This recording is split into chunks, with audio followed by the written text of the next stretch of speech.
When you spend years caring for others, you are called kind. When you give the last of your money, you are called generous. When you do laundry, cook, babysit children while they live their lives, you are called helpful. And when you're inconvenient, they just forget to call you. They threw a party for my great-granddaughter with balloons, cake, pink tulle garlands, with pictures in a ribbon where the happiness looked rehearsed, and in all those pictures not a single memory of me, though it was in my house that her footsteps first sounded across the floor. It was my arms that rocked her at night while her mother tired of mothering in screens and cocktails. I didn't make a scene. I didn't cry. I didn't call asking why. I just opened the drawer. I took out a folder. And I took one single step that they never saw coming. If this story resonated with your soul, click subscribe and let me know in the comments which city or country you're listening from. I'm truly curious to know where you're tuning in from. My name is Martha Winslow. I was 81 years old and had spent most of my life in a small town outside of Des Moines, Iowa. I worked as a school librarian for over 40 years, the kind of job that suited me, quiet, dependable, surrounded by stories. After I retired, I stayed in the same brick house where I had raised my son and later helped raise my granddaughter. It wasn't grand, but it was mine, and I filled it with books, framed photographs, and the kind of silence you learn to love when everyone else has moved on. That morning began like most others. I brewed a pot of coffee, fed my cat, and read the newspaper with the radio playing softly in the background. I liked routine. It gave the day shape, structure, and at my age, anything predictable was a comfort. It wasn't until early afternoon, after I finished folding laundry and sat down with my tablet, that something caught my eye. A notification blinked on the screen. A photo shared by my granddaughter. I tapped it without much thought, and there she was, my great-granddaughter Lucy, smiling from ear to ear, wearing a sparkly dress and a tiara, too big for her little head. The caption read, "Our sweet Lucy turned 6 today, magical day with our people, I stared at the image, my finger frozen on the glass. Behind her were balloons, decorations, a table stacked with gifts, a cake shaped like a castle. There were other photos too. Her parents, my granddaughter, and her husband, beaming as they helped her blow out the candles. Friends, neighbors, even distant cousins I barely knew, but not me. I wasn't in a single photo. I wasn't mentioned. I hadn't even known there was a party. At first, I thought maybe the celebration was scheduled for later, that I'd missed an early post. I checked my messages. Nothing, no text, no call, no email. I scrolled through my calendar, wondering if I had somehow marked the wrong date. But no, this was the day, her actual birthday, and I hadn't been invited. I tried to rationalize it. Maybe it was small. Maybe they assumed I wouldn't want to come. But the photos told another story. There were at least 20 people in the background of one shot, all smiling, all gathered around Lucy. It wasn't a quiet family dinner. It was a party, a celebration, and I hadn't been included. I felt something tighten in my chest. Not pain exactly, but something heavier, a weight pressing inward. I sat very still, trying to understand what had happened, trying to figure out what I had done to warrant being forgotten, or worse, deliberately excluded. Memories came rushing in.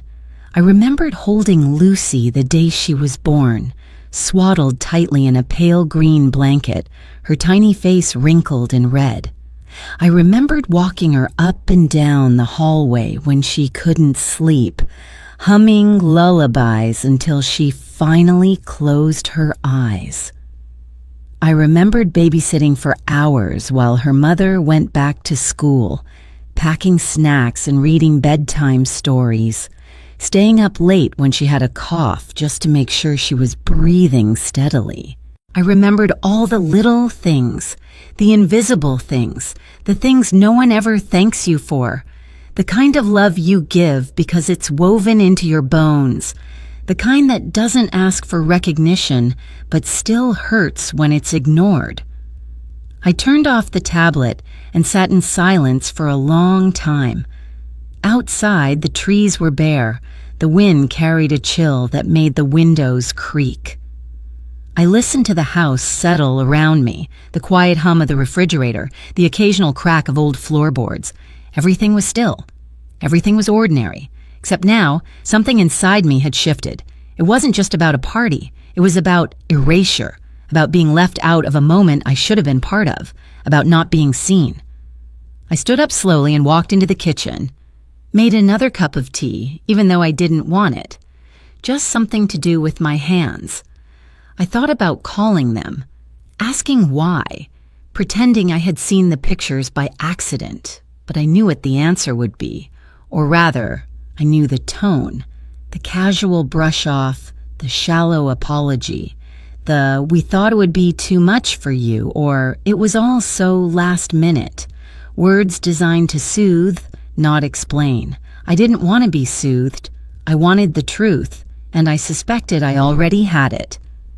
There comes a moment late in life when you realize the space you occupy in people's lives isn't always the one you think.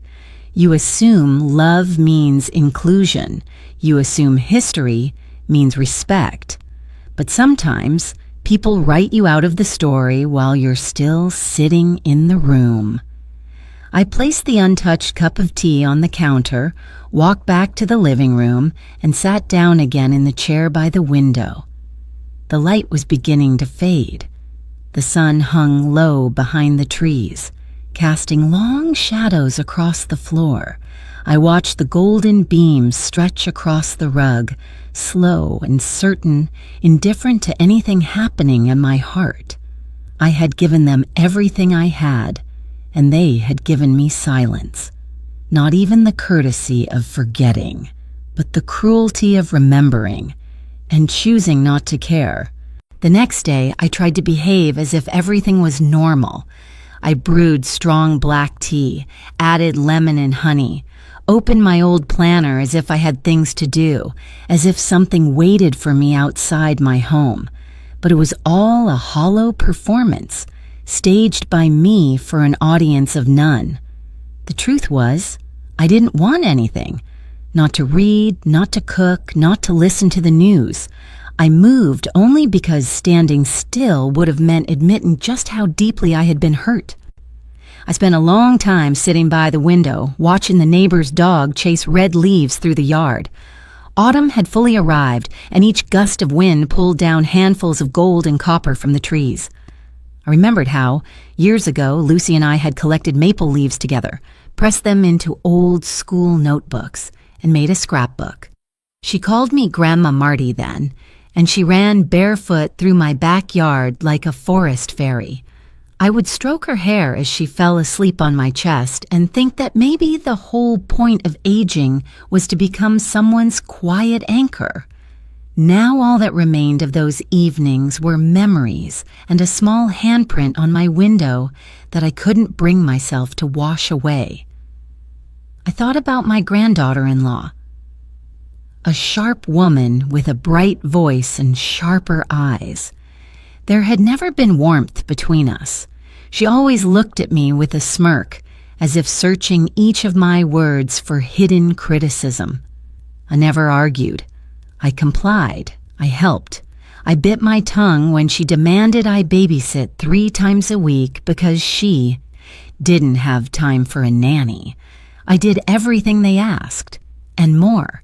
And now, apparently, I wasn't important enough to be invited to the birthday party of the little girl I had sacrificed so much for. Maybe I had become inconvenient, old, too quiet for their vibrant world filled with parties, posts, Instagram stories, and curated photo shoots.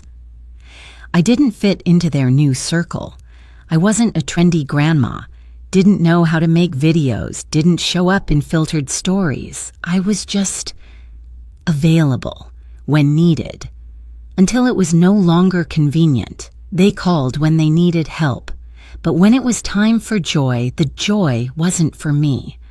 I imagined their laughter, the applause, the candles being blown out. I imagined someone asking where I was and how my granddaughter-in-law might have replied casually, "Oh, she couldn't make it," or "We thought it'd be too crowded." Probably with a smile, the kind of tone that eliminates any trace of guilt before it's even formed. Because guilt, after all, requires a sense of wrongdoing, and they felt none. They were certain they'd done the right thing. And so there I sat, alone, surrounded by the silence of a house that had once echoed with my son's first cries, my granddaughter's first steps, Lucy's first giggle. This house, every corner of which was steeped in the history of our family, now felt like it belonged to someone else. I had become a guest in a place that used to be mine. I recalled a woman from a book club I once led at the library. She said, "Loneliness isn't when you're alone. It's when you're among your own and still feel unnecessary." Back then it sounded poetic. Now it was simply accurate. I turned on the television to fill the silence. An old sitcom was playing and the canned laughter crackled through the speakers. Mechanical, identical, unnerving. It grated on my nerves like someone laughing in the next room at a joke I didn't understand. I muted it, but the screen kept flashing, playing scenes from someone else's life, joyful, carefree, just like those pictures. They laughed, and I sat outside their world, separated by invisible glass from the people I loved, and in that quiet, beyond that barrier, I had only one thing left to understand: why everything I had done was no longer enough. The answer didn't come, only exhaustion, heavy, thick. I stood and slowly made my way to the bedroom to change into my robe. On the way, I stopped by an old dresser, opened the bottom drawer, and pulled out a dusty folder. Inside were papers I hadn't touched in years.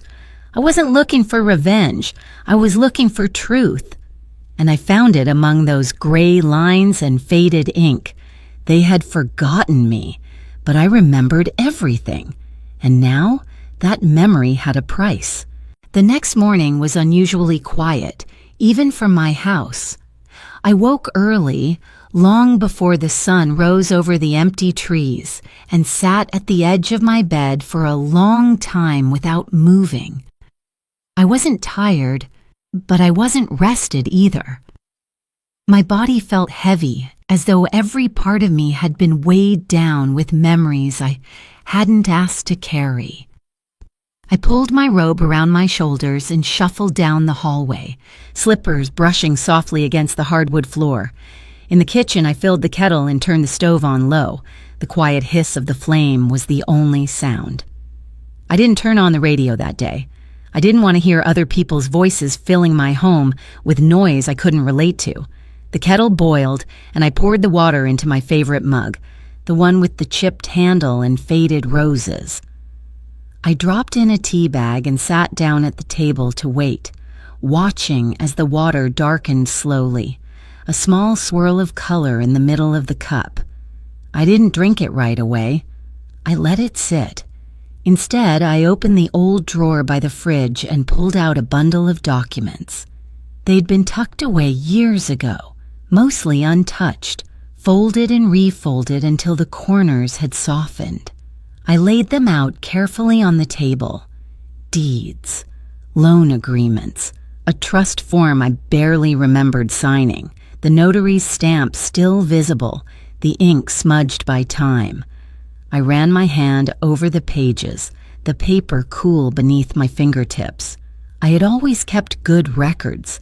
I was never the kind of person who ignored the fine print. When my husband passed, I had taken over everything. Bills, bank statements, medical forms.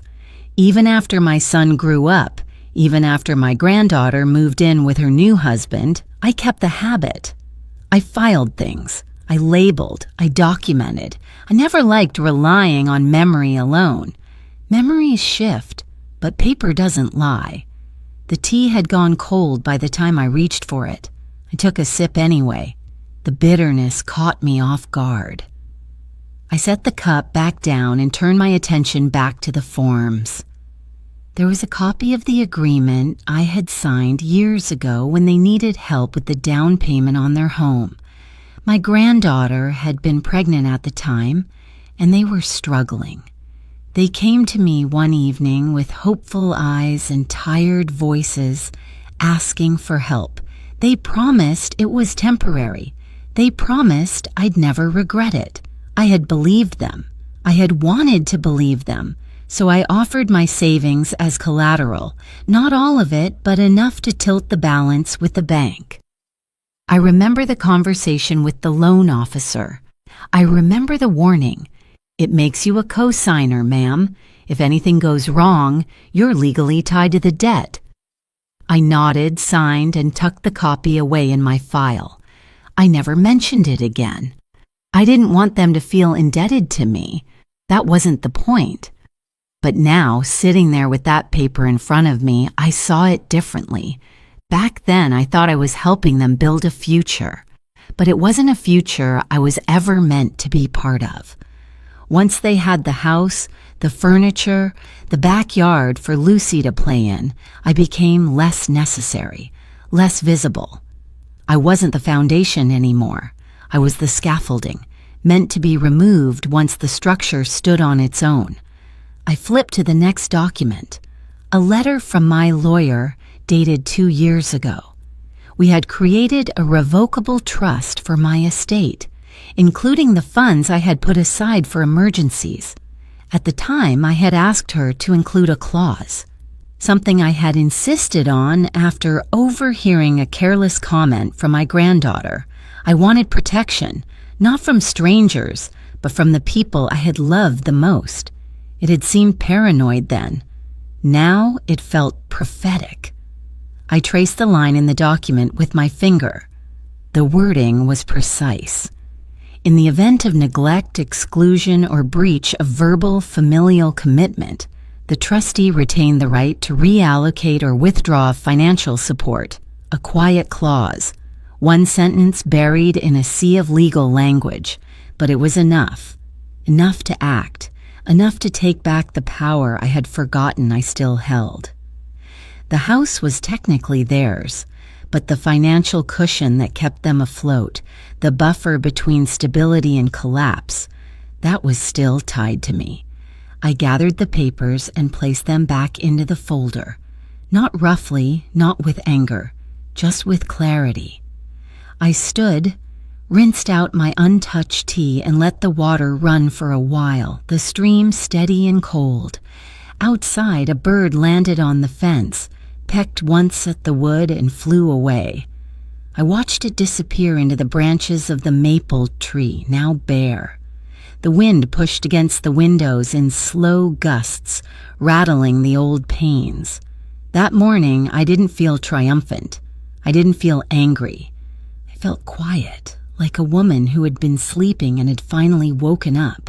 They had forgotten me, left me out of the picture, erased my place at the table, but I had not forgotten them. And paper, unlike people, remembers. I moved through the rest of the day with a stillness that felt unfamiliar, like walking through water where everything is heavier and slower, but strangely clear. There were no frantic decisions, no emotional outbursts, only small, quiet steps, one at a time. I knew that whatever I chose to do next would not be loud. It didn't need to be. The loudest things I had come to learn were often the ones said in silence. I opened my old address book and found the number I hadn't dialed in months. My attorney's name was written in fading blue ink, slightly smudged from years of flipping pages. I stared at it for a while, then picked up the phone and called. Her voice on the other end was calm, professional, with just enough warmth to remind me why I had trusted her with everything. I told her I needed to revisit a clause we'd discussed before, the one we had written quietly, almost hypothetically, as a safeguard. She didn't ask why. She didn't need to. She simply said she would begin the process. I spent the rest of the morning going through my files, organizing, reviewing, making copies where needed. I worked slowly, deliberately. The rhythm of sorting papers, clicking open folders, and sliding documents into place gave me a strange peace. There was something comforting about touching paper that carried weight. Legally, emotionally, historically, it was a kind of proof, a record that I had existed, that I had contributed, that I had mattered in tangible ways. By mid-afternoon, I had everything I needed packed into a large envelope sealed and labeled. I placed it near the door where I wouldn't forget to take it to the post office. Not urgent, but timely. It needed to arrive before the end of the week. There was no rush, no threats, only timing. I brewed a second cup of tea, this time actually drinking it while it was warm. I sat on the back porch wrapped in an old shawl, letting the wind play with the ends of my sleeves. The sun was soft, pale, beginning to dip. I watched the shadows stretch across the backyard where Lucy once played. I could still see her there, in my memory, chasing butterflies with wild hair and bare feet. I smiled, but it didn't reach my chest. Later, I pulled down the old safe from the top of the hallway closet. Inside were things I hadn't looked at in years. Letters from my husband, photos in faded color, his service medals, birth certificates, account statements, the original deed to the family house. I laid them out on the bed like evidence in a quiet case. Not against anyone, just for me, a reminder. My life had been made of 1,000 quiet choices, and this would be one more. I typed a letter that evening, not to them, to the bank, to the trustee, to the insurance company, each with its own tone, professional, measured, complete. I printed them out one by one, signed them in blue ink, folded them carefully, and sealed the envelopes. They sat on the corner of my desk, heavy with intention. After dinner, I walked around the house turning off lights, one room at a time. The click of each switch echoed in the stillness, a small punctuation mark at the end of a long day. In the bedroom, I opened the window just a crack to let the cool air in. I liked sleeping with the breeze, even if it made the room colder. It reminded me I was still alive, still breathing, still capable of change. I pulled the covers up to my chin and stared at the ceiling, where faint moonlight painted shifting patterns through the trees. I didn't know what tomorrow would bring. I didn't know how they would react. Maybe with anger, maybe confusion, maybe nothing at all. But I knew that the world had started to turn differently now. I had nudged it, gently but deliberately, back into alignment. Not out of revenge, not even out of pain, but because silence has a weight, and sometimes the only way to survive being forgotten is to quietly remind the world that you are still here. I didn't sleep easily, but I slept knowing that I had moved. Not loudly, not forcefully, but with purpose. The morning arrived with a sharpness in the air that cut through the windows before I had even drawn the curtains. I woke early, again, long before the sun touched the treetops outside my bedroom window. There was a different rhythm to the house that day, still quiet, but no longer heavy. I moved slower, not because of fatigue, but because I wanted to be deliberate with every step. I was no longer floating through days waiting to be remembered. I had done something, even if no one knew it yet. I sat at the kitchen table with a fresh cup of tea and stared at the steam curling upward like a ribbon. On the other side of the window, the trees were bare, their branches thin and exposed. The last leaves had fallen overnight, littering the lawn with a blanket of amber and brown. It was the kind of view that used to make me nostalgic, but now it made me feel something else. Readiness. I thought about all the years I had given, all the small sacrifices that were never noticed. Late nights spent folding laundry that wasn't mine. Grocery bags carried up flights of stairs so someone else wouldn't have to. Birthday cards bought and signed on behalf of others, just so no one would feel forgotten. I had been the quiet hand behind so many gestures of love that were claimed by other people, and I had never asked for credit. I didn't want a stage. I just wanted to be seen. I thought about Lucy again, how she used to hold my finger with her whole hand when she was small, how she used to fall asleep in the crook of my arm like it was the safest place in the world. I wondered if she would remember that, or if her memories would be edited by those who thought I had outlived my usefulness. Children remember what they are told to remember, and I no longer trusted the storytellers. I replayed moments that had seemed trivial at the time. The time I dropped everything to pick up my granddaughter from the airport when her flight was delayed and her husband couldn't come. The day I canceled my own doctor's appointment to watch Lucy because they forgot to book a sitter. The time I loaned them money for car repairs without asking when or if it would be paid back. None of it had been grand or dramatic, just the steady drip of love offered without condition. And in the end, it had been taken for granted like a faucet that never runs dry. Now, with the trust frozen, the accounts under review, and the financial support they relied on temporarily suspended, I imagined the calls they might be making, to the bank, to each other. I imagined the confusion giving way to annoyance, and then perhaps, eventually, to fear.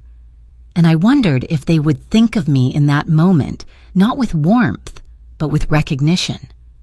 Recognition that I had been more than a convenience, more than a name on a check, more than a background figure in their curated lives. I didn't feel guilt.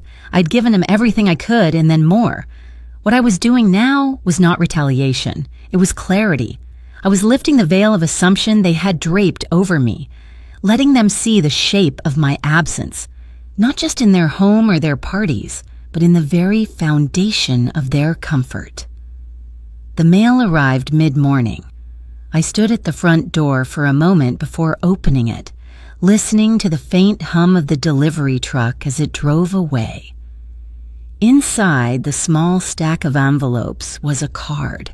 I recognized the handwriting immediately, my granddaughter's, loopy and fast. I opened it slowly, carefully, like it might carry something fragile. Inside, a photo of Lucy at her party, her mouth open in a wide, joyful laugh, her cheeks pink with sugar and excitement. Below the image, 3 words: "Wish you came." There was no explanation, no invitation, no apology, just 3 words that dripped with performance. Not meant for me, not really, meant to create a record. Meant to say they had tried. I set the card aside and returned to my tea. It had cooled again. I drank it anyway. That afternoon, I pulled out a notebook from the drawer next to the phone.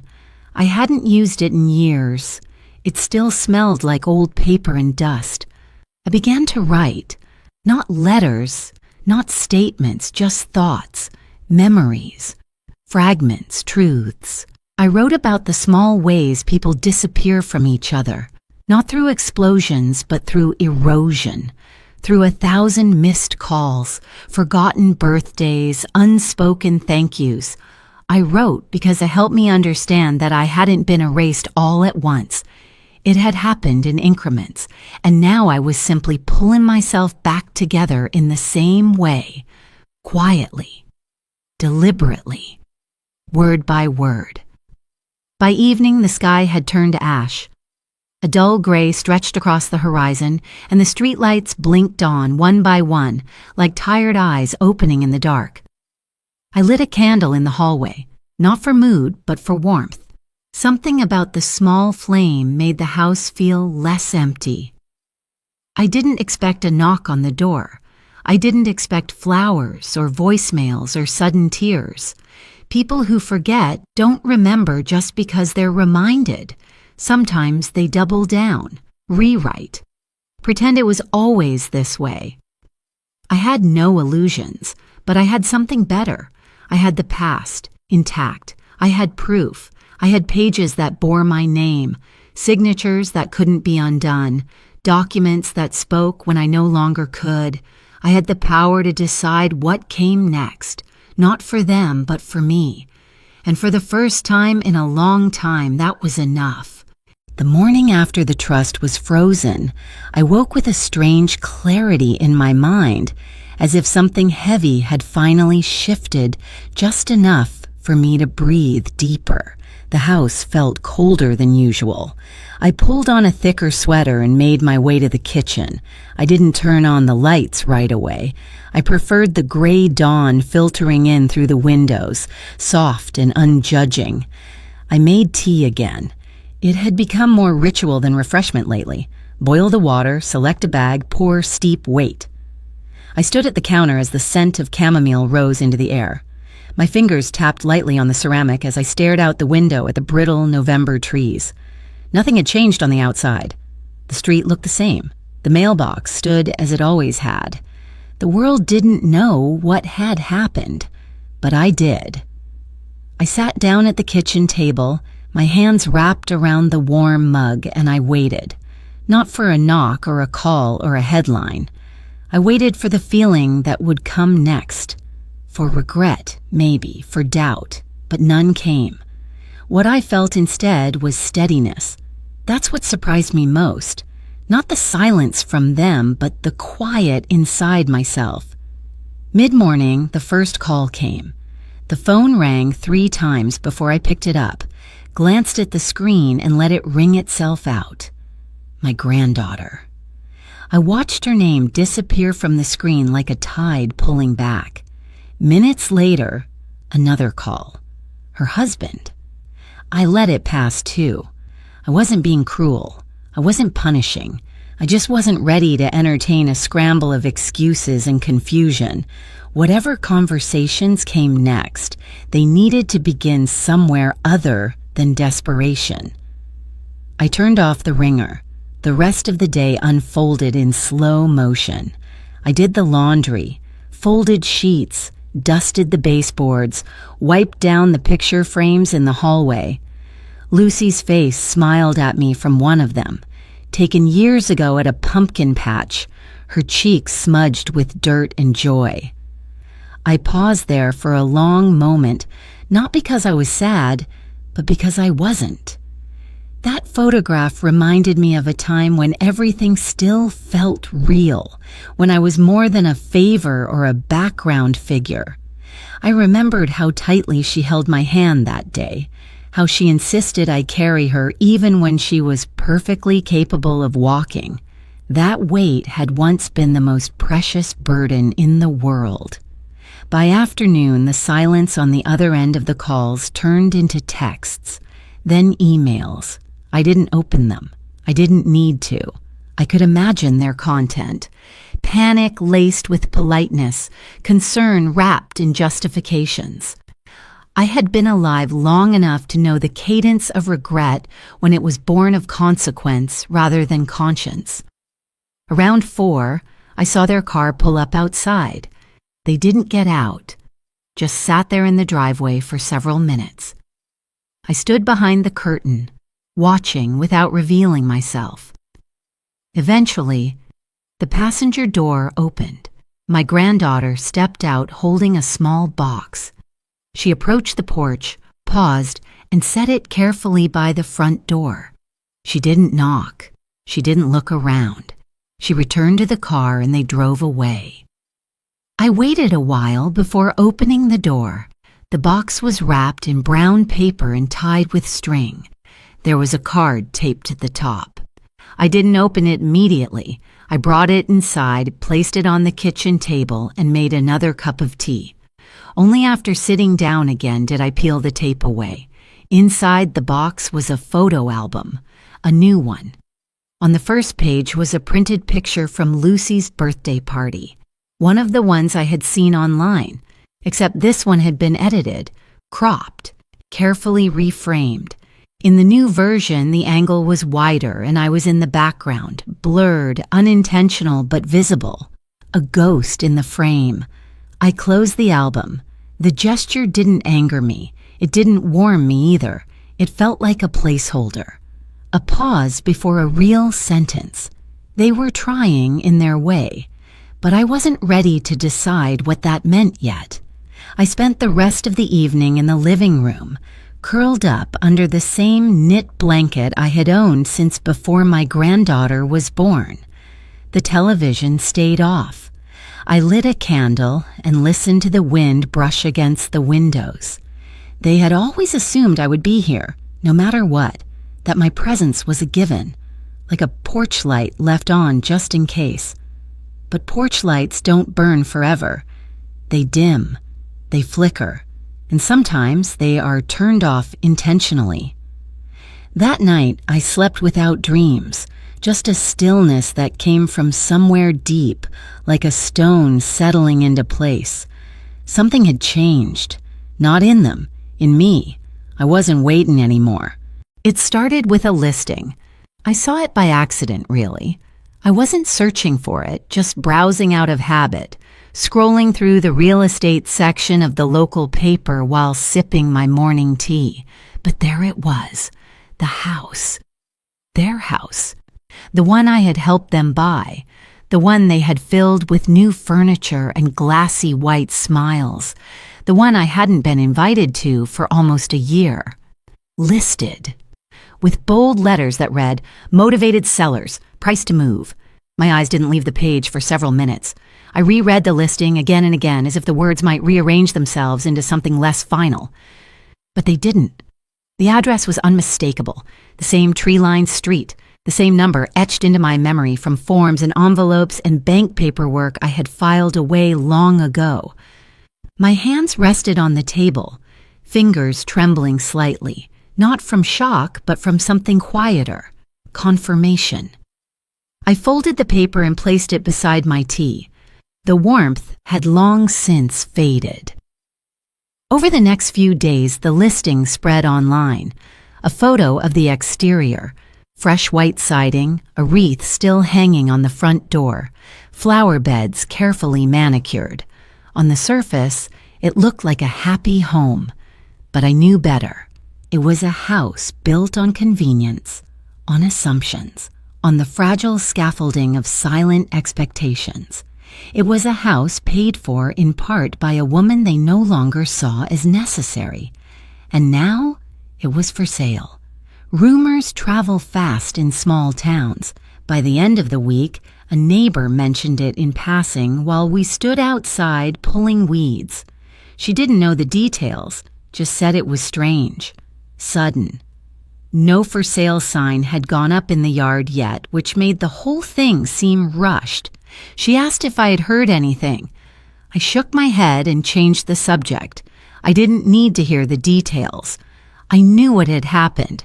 Without the trust funds accessible, without the financial safety net they had come to rely on, they had slipped into something they hadn't planned for. The mortgage payments were likely too high to manage on their own. The lifestyle they had maintained, the school tuition, the new car, the backyard renovations, had never truly been theirs to afford. It had been borrowed, not just from banks, from me, and now the illusion was unraveling. Part of me expected them to reach out again, to explain, to offer context, but after the card and the photo album, nothing else came, just silence. I imagined they were too embarrassed, or too angry, or maybe they still didn't fully understand how everything had changed so quickly. But I did, because I'd seen it coming for years. The casual requests that became expectations, the emotional distance that grew with every favor fulfilled. They'd stopped seeing me as a person and started seeing me as a function, an account, a convenience, a background figure, until I wasn't. And when that function ceased to serve them, their world tilted. I wasn't gloating. I didn't feel triumphant. In truth, I felt a kind of grief, Not for the house, not even for them, but for what it symbolized. It had once been a promise, a new start, a shared belief in something stable. And now it was just a paper house, crumbling at the edges because no one had cared enough to reinforce the foundation. The idea that they might have to leave it, the living room with the tall windows, the nursery I had helped paint, the kitchen where I had once stirred soup while Lucy sat on the counter swinging her legs, felt surreal, but there was no undoing it. Paper doesn't cry, it just folds. I wondered if Lucy understood what was happening, if she noticed the tension, the hushed arguments, the sudden change in routine. Children notice more than we think. I imagined her asking questions, sensing the stress in the air, missing things she couldn't quite name. I hoped they would be honest with her. I hoped they wouldn't make me the villain in their story. But even if they did, I knew the truth would remain in the spaces between the facts, in the documents signed, the dates recorded, the balance sheets adjusted. I hadn't acted out of spite. I had acted out of necessity, to remind them, and perhaps myself, that support is not the same as obligation, that love is not license. The listing stayed up for weeks, price reduced. Then again, open house this Saturday. Each update like a heartbeat, marking the slow retreat of a dream they never fully appreciated. I watched from a distance, not through binoculars or gossip, but through the quiet certainty of someone who had already mourned the loss long before the walls began to fall. I didn't need to drive by. I didn't need to peek through windows. I had lived through the dismantling already. In phone calls not made, in invitations not sent, in names not spoken. It was never just a house. It was proof that even the sturdiest structures will collapse when built on a foundation that forgets who laid the first brick. The house was quiet the way only old houses can be, filled with the gentle hum of settled dust and ticking clocks, the occasional creak of the floorboards like a whispered memory. I had begun to enjoy the silence again, not as a void, but as a presence. It surrounded me gently, like a shawl pulled tight around my shoulders. The noise of their lives, of need, of expectation, of casual dismissal, had faded into something distant, and I didn't miss it. My mornings became rituals of choice. I woke when I pleased, sometimes early, sometimes after the sun had already brightened the hallway. I opened the curtains slowly, letting the light fall in slanted lines across the hardwood. I brewed tea, not because someone needed it, but because I wanted it. I sat in my robe longer, let the warmth of the cup stay in my hands, and watched the world from my kitchen window, no longer waiting for anyone to knock or call or remember. The garden needed tending.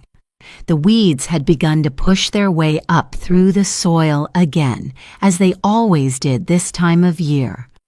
I pulled on gloves and dug my hands into the dirt, the smell of earth grounding me in the moment. I planted bulbs I had been putting off for seasons, not for someone else to admire, but simply to see what would bloom. The act of care, without audience, without transaction, felt sacred. Inside the house, I moved room by room, clearing out things that no longer felt like mine. Boxes of hand-me-downs, stacks of cards with names that had grown hollow. I wasn't angry. I was ready. Each drawer emptied felt like an exhale. I donated what could be used, recycled what couldn't, and burned a few letters in the old fireplace just to feel their weight lift into the smoke. I started writing again, not in the strained, hopeful way I once had, letters begging for reconnection, emails left unanswered, but in my own voice. Short stories, fragments of memory. I filled pages with thoughts I hadn't shared with anyone in years, some joyful, some sad, some uncertain, but they were mine. I wrote in the evenings when the light turned soft and golden, and the house seemed to breathe with me. One afternoon, I walked to the lake. It wasn't far, just past the school where I used to volunteer. The path was quieter now, lined with bare trees and benches worn smooth by time. I sat for an hour on a bench near the edge of the water, wrapped in a scarf, the wind cold against my face. Ducks floated by, unbothered by anything. A father jogged past with his child in a stroller, music playing softly from his phone. Life moved on, and I let it. At the store, someone asked me how I was. I smiled and said I was fine, and for the first time in a long time, it was true. I didn't launch into updates about the family or try to disguise the fracture with practiced lines. I let the conversation stay light, simple. I was learning that not every silence needed to be filled, that not every absence required explanation. They hadn't called in weeks. I didn't expect them to. The initial wave of shock had passed, and I imagined they were busy rebuilding whatever version of life they could piece together without me. I didn't know where they were living now. I didn't ask. If they wanted me to know, they would tell me, and if they didn't, I would be fine not knowing. I wasn't bitter. I was done. There's a kind of peace that comes when you stop holding space for people who treat your presence like a placeholder. I had spent years folding myself into the margins of their lives, always careful not to take up too much room. Now I was unfolding, quietly but fully, into the center of my own story. I found a new book at the library, a novel I'd been meaning to read for years but never made time for. I checked it out along with 2 others. I sat in the reading nook by the window, a blanket over my knees, and let myself disappear into someone else's words. The sun shifted across the pages. Hours passed without urgency. That night, I lit a single candle on the dining table, made a simple dinner for one, and poured myself a glass of wine. I didn't feel lonely. I felt whole. The quiet was mine now. Not a sentence to endure, but a punctuation mark I had earned. I toasted to no one and to everything, to the life I had built, to the boundaries I had claimed, to the time that was finally mine.